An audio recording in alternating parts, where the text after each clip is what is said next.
Hello Scorpio friends, I'm Annie Botticelli and welcome to my Scorpio October 2025 Astrology Horoscope Forecast. Wow Scorpios, it is your time coming. The sun entering your sign later this month. We already have Mars there, we've got Lilith there, Mercury will join the Scorpio party, and these planets will be making trines to Jupiter and Hygeia. So we've got a lot of specific action on your Scorpio placements. We're going to get into all of that. I'm going to give you everything I think you need to know to see what the month may be like for a Scorpio. This is for you if Scorpio is your sun sign, your moon sign, your rising sign, or any other Scorpio placement you're listening for. What I'm going to talk about here is part of your astrological picture. And if you're a very late degree Scorpio friend, so birthday is like November 15th through the rest of the sign, or 23 degree Scorpio placements through the rest of the sign, I suggest you additionally listen to my Sagittarius report, as you Scorpitarius cuspy people will benefit from both readings. I'm calling the theme of this month for Scorpio Springboard to Self-Discovery, and I'll go into all the reasons why.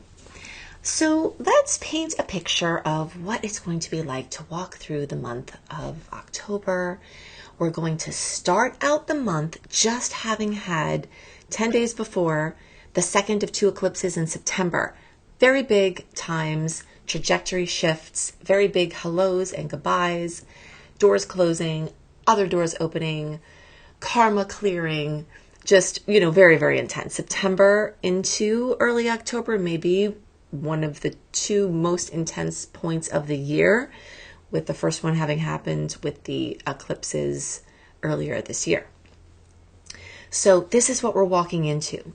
And while we will see that eclipse tension and, kind of drama start to fade as the month goes on, we're still in eclipse season. So you will get news that comes in from these changes.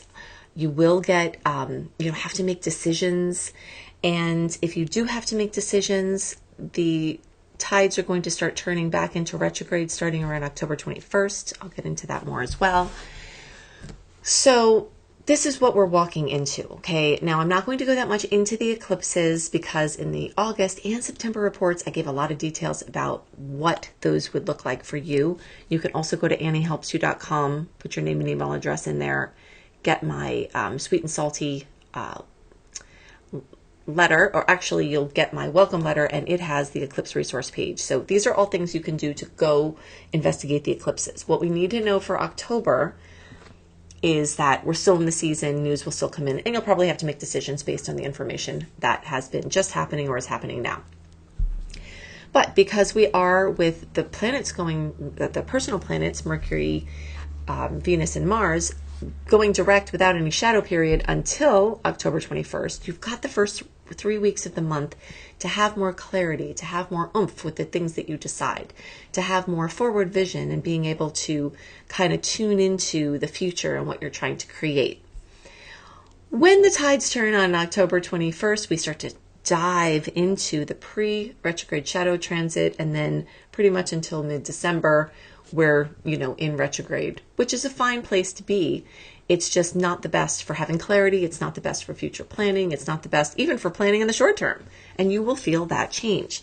So if you've got to make your day-to-day appointments, your dental things, you may find an easier time scheduling in the first 3 weeks, because after that, you'll have a couple of months of being on the phone, trying to reschedule, getting a human on the phone, not being easy, just that kind of thing. So if you have to make decisions, use that first 3 weeks. Now, the story that we have building is we've got the Sun and Mercury starting out in the 12th house.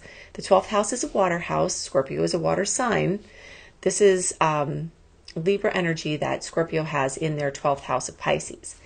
The Sun brings this giant spotlight to the attic of your being. This is purposeful. This happens every year. The Sun will move through this area of your life to light up the darkness, to help you dive deep into the things that are not working, to the things that you don't want, to the things that you don't like, and also to the things that you do like and what you want to create, so that on your birthday, or when the Sun crosses over whatever your Scorpio placement is, whether it's your rising or moon or whatever, then you have this rebirth. You have this new chance to create based on the introspection from this time. All right, so you do your deep diving to see what's in there? What's in your genetics? What's in your psychology? What's in your spiritual zone? What's in the cosmic consciousness? What have you been avoiding? And then you confront that head on, and then you go through your renewal cycle. So that is the process that we're going through. If you're a later degree Scorpio, so if you're a November born Scorpio, this will still be happening for you, but it is staggered. Okay, so the earlier you are in the sign, the earlier you're going to feel this kind of deep dive into the mystery, deep dive into, your fears, even your addictions, etc., so that you can then, have this rebirth. So as this process goes on, as the planets move through Libra, it's very much about connecting with other people. And of course, Scorpio is also very much about connecting with other people. Libra rules the 7th house. Scorpio rules the 8th house in a natural chart. And these are very much about coupling up, collaborating. Scorpio knows this story well. But when the planets, the personal planets, start to get into this space, Venus will join the party as well later in the month. Then it's very much focused, like double time on relationships. You're going to be talking to people, you'll be emailing people, you'll be seeing them in person, you'll be making, trying to make connections, networking, whatever you have to do. It's going to be on double time. So at the same time, when the 12th house is lit up, you really need more quiet and, sacred space time. So just kind of balance that. You'll feel what I'm talking about.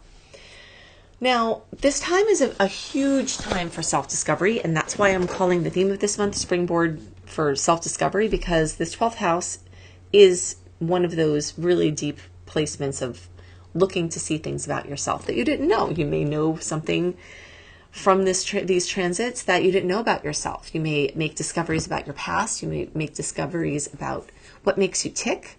You may find hidden talents. You may expand upon talents that you knew that you had. All right, so all of this is happening. And then as these planets start to cross over into Scorpio, joining Mars, joining Lilith, they light up the first house of Aries. This is the rebirth, okay? So you're going to be very, very, very froggy. I'd like to call Mars, wherever Mars is, it's like you're ready to jump. You're ready to act on something. And Mars rules Aries, which is this first house, and Mars co-rules Scorpio. So this is a time for action. And the first 3 weeks, you'll have the support of the tides going out. If you're familiar with my work, you know my tidal analogy, where basically when the tides are going out is when Mercury, Mars, and Venus are going direct and they're not in a shadow period. During those times, you're on the shore and the tides are going out. So any projects, any decisions, anything you do, you put on those outgoing tides and they can go farther and wider. Now, as of October 21st, when you start to put things out, guess what will happen? The tides are coming in. So if you're ever on the beach when the tides are coming in, especially if they're coming in strongly, you know that if you try to put something out, the tides are bringing it back in. So you'll move into this time for the rest of October, all of November, and the first half of December, where this will be a time to experiment. This will be a time to throw things and see what sticks. This will be a time to go back over things, to edit, to wait on the shore and see what comes to you.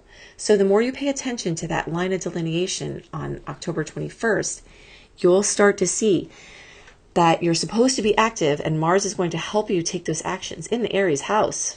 You'll be figuring things out about yourself and taking actions on them. You'll be looking to discover things about your physical body, your health, your wellness, what you want to do, what you want to be, what's most important to you, what are your values. And all this Sagittarius activity in your second house will also be highlighting the story of what are your values, what is important to you. And then you'll have the first 3 weeks of the month in order to really make those strong decisions based on the things you find out. There's a lot of focus on money at this time, but there's also a lot of focus on freedom. Okay, Sagittarius rules freedom, and that since Sagittarius rules the second house, which is the money house of Scorpio, then, this means that Scorpios really want to use their money to gain their freedom. And you'll be evaluating that. Are you budgeting in such a way to give you freedom? Are you more free because you make more money? Or are you less free because you're working so much? These kind of things you'll notice are coming up. Okay, so Mars moving through the first house is going to make you very ready to act, to take action, to be vital. And you might notice an increase in your stamina, your vitality, and just really guard your head, all right? Because Mars rules the head, and this is, it's just extra energy at this time. Now, as I said before, adding into the equation, Jupiter moving through Cancer is going to make aspects, or these faster moving inner planets are going to be breezing through, making aspects to Jupiter this month and in this period of time. Sometimes the things we talk about don't neatly fit into the month. They start a little before, they go a little after. But in the time when the planets get to Scorpio, they're going to be making what's called a trine with Jupiter. Jupiter is the great benefic. It's the most positive and, well, that's why they call it the great benefic of the outer planets. Not to say that there can't be challenges or there can't be stuff stirred up or that it can't, be associated with things that aren't positive. But in general, it's the ruler of optimism, growth, expansion. And when you have the best angle in all of astrology happening with that planet, with all of these inner planets that are passing through, that is just going to expand your sense of self, expand your self-esteem, expand, your muscles if you're trying to build that, expand your health, expand your knowing about what you want to do, and also expand your close relationships and your financial relationships. So you may find some solutions on topics with people where you were kind of enmeshed with money, and you'll notice that happening. Now, if it is going to be your birthday, happy birthday. Whenever it is, make sure you do your birthday wishes, because the universe is especially receptive to your wishes at this time, because the sun in the sky represents what you want. And when it gets back to the same point in your chart where it was where you were born, this is called a solar return. This happens the day before, the day of, or the day after your birthday, right around there. Then these portals for wishing open. Now, if you have some other Scorpio placement, you can still use this energy to set intentions. And, it is still a powerful combination. When the sun goes anywhere, it amplifies. So now, at the same time as all of this is happening, we've got the storyline of Pluto. I've talked about this before. I will continue to talk about this because Pluto is making a square to your sign. And that's going to be happening for 20 years, basically. So there's a lot of pressure that's being put on from your family of origin, from your housing, from your, roots. There's pressure being put to transform yourself as an individual. And this is a long-term time of you starting to find out who you really are versus who you were imprinted to be. So you'll have a lot of short-term opportunity to ask that question and find some answers. And it's all part of a long-term process. And that leads directly to this opposition with the 10th house, which is work, career, your place out in the world. If you're retired or you don't need to focus on money, it's still your place out in the world. So whether you get paid for it or not, it's the things that you're doing out there, how you are, connecting with other people out in the world. And the 4th house is how you are connecting in your home with your family and your roots. So Pluto in this position is activating crossroads. I talked about this in the last horoscope for September, and this is still happening. Now, in the whole house chart, all Scorpios are feeling this now. If you are an October born, specifically, especially October 21st, 22nd, 23rd, 24th, 25th, 26th, you all in there may have extra intensity from this Pluto square. Okay, so you all are kind of in the hot seat, but this is a long-term thing that's happening for everyone. So you are going through massive transformation as it relates to what you show the world, what you are, and you will have shorter-term transits accentuating that bigger journey at this time. Now, going back to Jupiter, Jupiter is moving through Cancer the whole year from June 2025 until almost July 2026. Jupiter is going through the whole sign of Cancer, and that will be making trines for all Scorpio placements during that time.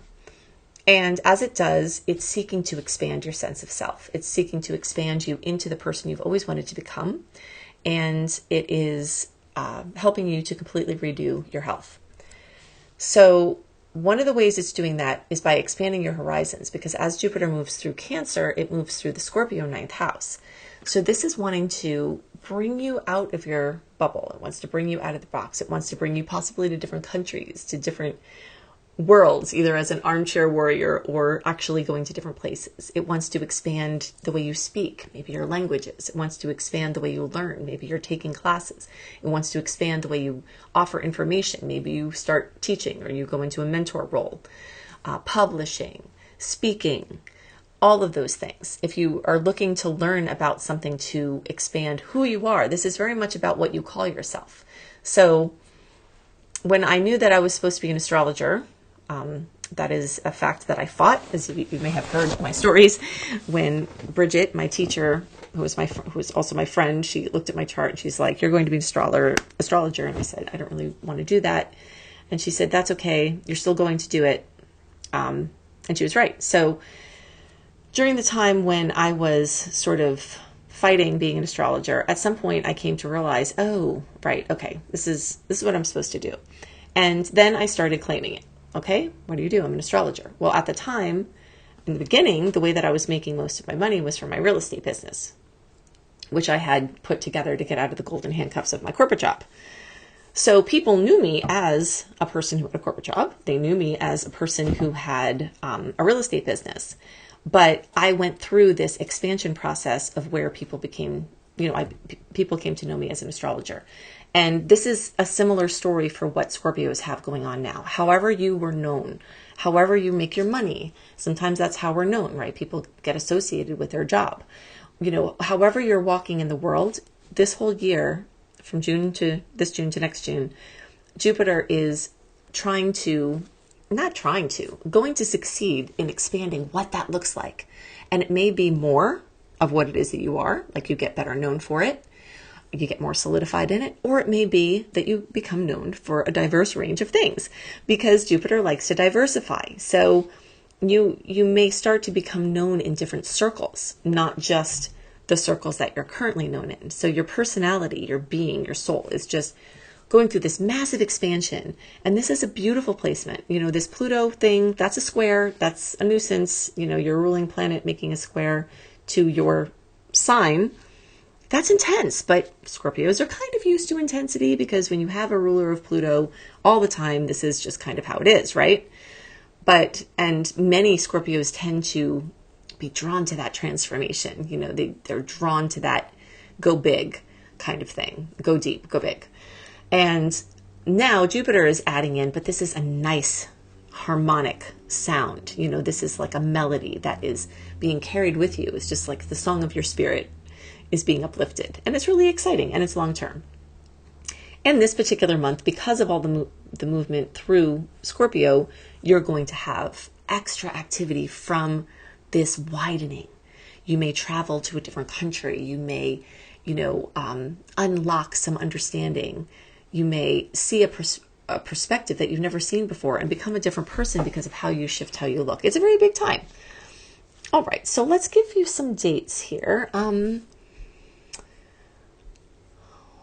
That window I talked about of the personal planets being open started on August 26th and remains open until October 21st. Once October 21st hits, you will become the earthworm and go back over everything rather than trying to conjure a bunch of new stuff. I mean, if you're inspired and you want to create, then do that. There's nothing stopping you from your flow. It's how you put it out and expect for it to go. Let's say you're a singer and you make a new song. You don't have to be afraid to share your song unless you think it's going to be a huge thing. You might want to have the tides going out, right? Because it may stay a little closer to home, which sometimes that's okay. But you see, just kind of get the magnitude of the tidal thing down, because then you can base your decisions on, all right, am I going to start this temporary gig and it'll match with the retrogrades and that's fine? Or am I going to try to launch my big business? If you're trying to launch your big business, do it when the tides are going out, before the 21st. If you're going to try to just move along as normal, then the retrograde will be fine for that. Now, I get this big question a lot. What happens if I need a job and I get a job offer in Mercury retrograde? Should I take it? It's always more complicated than yes or no. If you need a job and you need the money, then take the job, right? So it is very simple. Just remember that people may not follow through with what they promise. The job may be shorter term than expected. And sometimes that shorter term than expected can be a good thing. Like you start the job and then all of a sudden you get a raise or you get promoted. In a shorter time than you expected. Then the terms of the job will change very likely in a shorter amount of time than you expect. But that's not always a bad thing. So yes, if you need a job, take it. If you need a job and you have to sell everything that you own and uproot your whole family and you have to make that decision in the retrograde, that's the time where you might want to consider, maybe you should get more information and try to push off until the time where it's more clear before you make a huge decision like that. Okay, so if you can kind of see the differentiation between those things. Now, a very, very, very big thing that is happening is we've got a full supermoon in Aries on October 6th, and that's going to be at 14 degrees of Aries. Now, specifically for Scorpio, we're going to find that energy in the 6th house. So fullness, the whole week, the whole first week, we'll call it for sure, even up to 10 days. There's going to be stuff about this moon coming up, all right? So fullness, completion, fruition, drama coming into the sign of Aries. Aries is your independence, your autonomy. You're claiming certain things for your life. You kind of, identifying a need and then making it happen. And you notice that October 6th period of time is in the clear time for making decisions. So there may be some drama where you have to assert your independence. And because it's a supermoon, you're likely to feel that before and after longer, because the supermoon is when the moon is actually closer to the earth and it looks bigger and its gravitational forces can be greater. So, you can track this and you can see how it makes you feel and notice the intensity. It may become more of an insomniac more than 2 or 3 days before the full moon. If you usually get moony like before, a couple of days before, you may find it's 5 days or a week, And so what's happening. Something is being awakened. Something is being brought out into the open. Something is being prioritized in your subconscious mind to come out at this time. And it has to do with your autonomy, your independence, and your inspiration. Now, specifically for Scorpio, this is going to happen in the 6th house of your daily work. So you may have a sudden change or something in your workplace that's a drama. This is an awkward angle for Scorpio, so there could be a little bit of tension around this. There could be some health information that comes in. There could be something about a pet or an animal that has to be addressed. And, moon things like this, since it's not an eclipse, they tend to be stress and drama and then it passes. But sometimes you may see the culmination of 13 moons leading up until now. And the thing that's culminating is something that's been building all this time. And, the thing that comes out is something that you've been feeling under the surface or that you've been actively trying to make happen.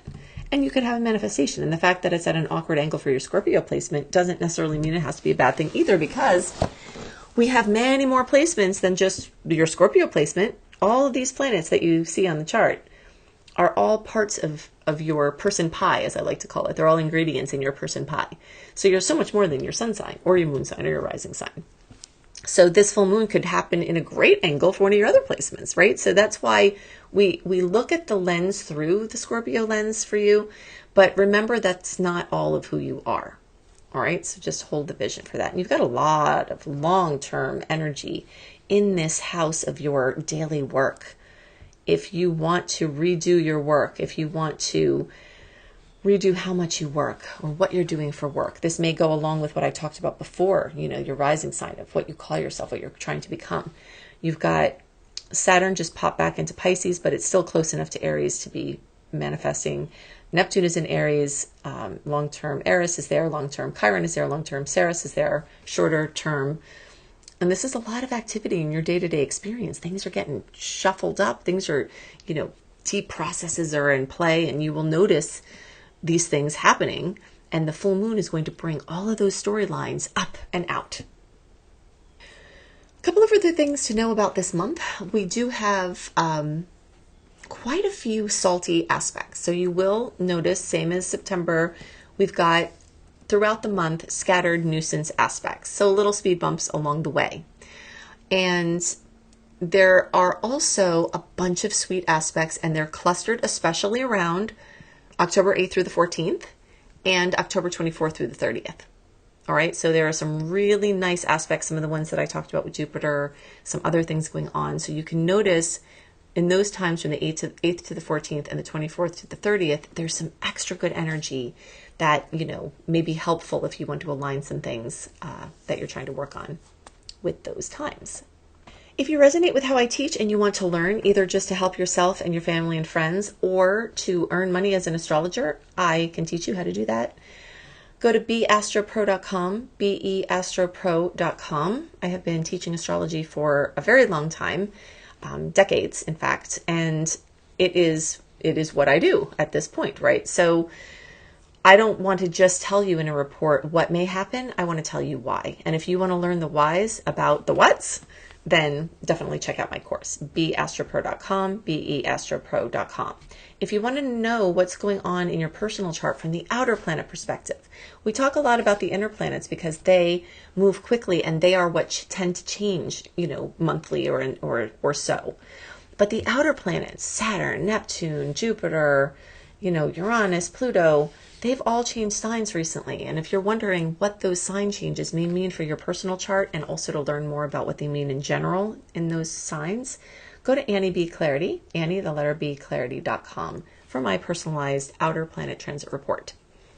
If you love the dates and you want more and you want to dive into those date ranges that I gave you in the sweet aspects and the salty aspects, get my sweet and salty newsletter plus my other weekly newsletters at anniehelpsyou.com.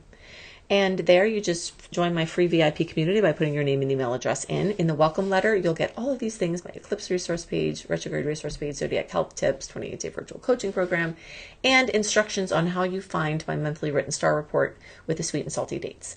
So you can find all that in the welcome letter. I hope you have a wonderful month, and I'll see you next month. Bye.